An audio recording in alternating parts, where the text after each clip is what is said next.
তো নিজের একটা মোটিভ মনে রাখবেন যে নিজেকে পার্সোনাল গ্রোথ করতে হবে, আর সেটা হচ্ছে নিজের স্কিল বাড়ায় আর তার সঙ্গে কাজ টাজ ঠিক মতন করে। কিন্তু এই পার্সোনাল গ্রোথকে বাড়ানোর জন্য আপনারা কোনোদিনও কাউকে হোক, প্যারেন্টস, বন্ধু এরা কাউকে কোনোদিনও বলবেন না।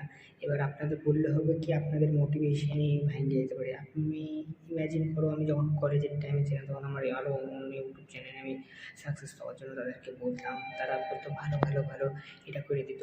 কিন্তু মনে রাখবেন পার্সোনাল গ্রোথের জন্য একটা জিনিসের মোটিভ, সেটা হচ্ছে কোনোদিনও কাউকে মনে রাখতে পারবে, সেটা হচ্ছে যে আমরা যে কোনো হোক আমাদের কাজ করেই যাবো আর মোটিভেট হয়ে থাকবে। এবার পার্সোনাল গ্রোথ আপনারা অনেকভাবে করতে পারবেন। কেউ হয়তো জিমের মধ্যে প্রোগ্রেস করেও করতে পারবে, কেউ হচ্ছে নতুন স্কিল শিখেও করতে পারবে। ওই জন্য আপনাদেরকে সবসময় স্কিলের উপরে ফোকাস করতে হবে, আর কিছুর উপরে না।